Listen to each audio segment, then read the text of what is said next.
Здравствуйте! Здравствуйте и процветайте, дорогие человеки Земли! В августе месяце я уже показывала, как готовлю почву в этой теплице. Это был самый ранний период. Освободилось место после томатов, которые заболели.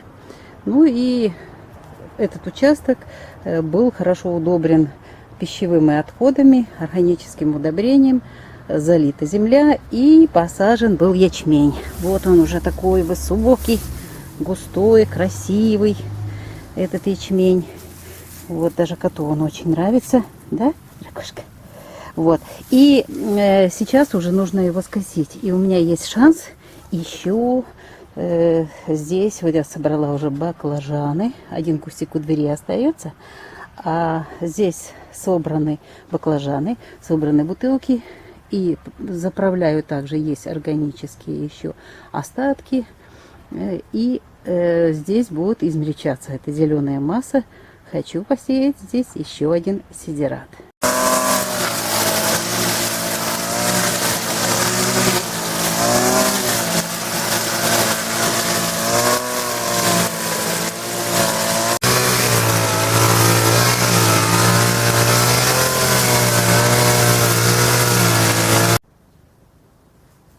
Вот ячмень скошенный, зеленая масса вместе с бродившими удобрениями уже внесена в почву. Вместе с еще добавлен курник 100 граммов на квадратный метр.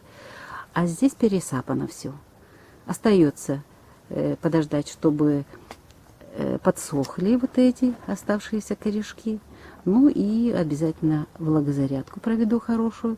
И подготовила уже для посева очень интересное и очень ценное удобрение. Это будущее зеленое удобрение, которое нам даст фацелия.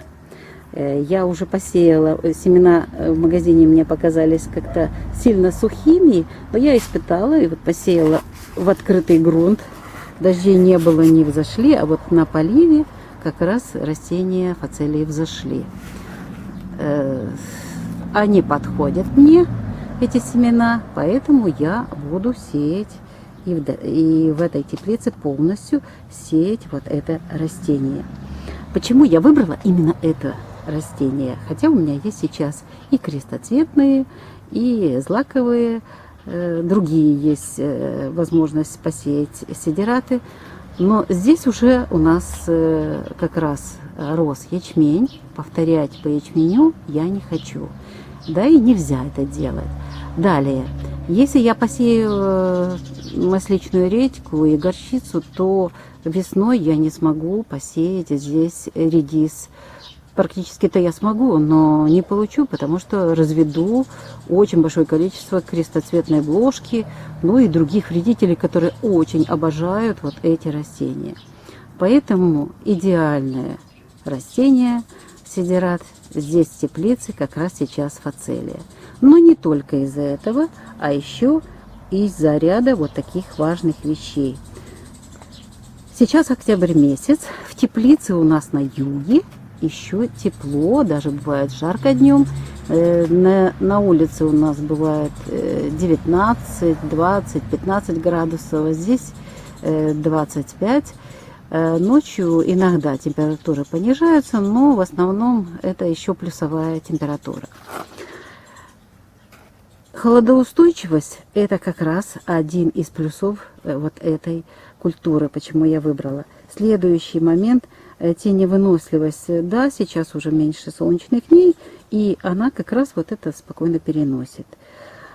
Ее устойчивость к заболеваниям и вредителям также дает плюс еще один, почему я выбрала именно вот эту красавицу фацелию. Самое главное еще, тоже плюс большой, это возможность влиять на споры грибковых заболеваний, то есть их уничтожает и притупляет их развитие. Это фитофтора, корневая гниль и другие грибковые заболевания, которые как раз присущи овощным культурам, которые я собираюсь выращивать здесь, в теплице, томатом, баклажаном, перцем. Посеяв фацелию, я получу еще прекрасное удобрение. Это азот и калий. Ну, количество азота массе зеленой, конечно, большое. Самое главное, корни будут накапливать калий. И это очень важно для будущих растений. Понижение кислотности тоже своеобразный плюс. При поливах в теплице тоже повышается кислотность, поэтому как раз балансируем вот кислотность в почве благодаря использованию фацелии. Проволочник когда-то был на этом участке, практически его нет, но если где-то попадается, то как раз фацелия его отгонит.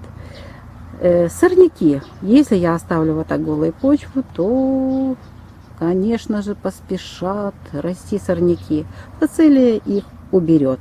Она их подавит и своей массой, конечно, они взойдут, это очень хорошо. И, естественно, будут... Это очень хорошо для земли, ну и для того, чтобы в будущем они не прорастали и не занимались подавлением наших овощных растений. Очень много корней. Когда вытягиваешь вот это растение, там масса в поверхностной почве корней. Такая земля получается рыхлая. И вот именно восстановление структуры почвы тоже это работа корней фацелии. Убираю утомляемость почвы, это очень важный момент. И еще один важный момент, короткий вегетационный период. И очень хорошо, что вот такие вот температуры сейчас, уже плюсы такие небольшие, даже если будут и будет температура падать до +3, +4, это оптимальная температура для всходов, все равно взойдет фацелия. Но в теплице у нас всегда больше, и 8-10 это будет очень хорошая температура, которая вот любит фацелия. Выдерживает фацелия -5, -6. Поэтому для юга, для теплиц фацелия очень хорошая культура. Я уже пробовала в прошлом году маленький участочек, мне очень понравилось, и результат увидела воочию очень хороший. Поэтому вот это растение будет занимать, именно в этой теплице займет свое место для того, чтобы решить задачу сразу удобрения, защиты растений и почвы от грибковых различных заболеваний, наполнить ее такими живыми микроорганизмами, нужные для того, чтобы почва была живой, здоровой и смогла в следующем сезоне дать возможность рассаде, сначала посевом редиса, а потом рассаде томатов, перца, баклажанов, вырасти и дать хороший урожай. На канале Раисы Горяченко «Дача, сад, огород, цветы» шел разговор о теплице, в которой я собираюсь сейчас сеять фацелию. И именно ее выбрала из-за того, что это супер растение для моей теплицы в данный момент, в октябре месяце. Раиса Горяченко вела этот рассказ, этот репортаж с этими двумя растениями фацелии и с семенами. Желаю вам удачи, хорошей подготовки вашей почвы. Для меня самое главное, чтобы почва, она живая и ощущала эту заботу постоянно. И я тогда вижу эту отдачу. Хороших вам урожаев, хороших вам всходов ваших сидератов.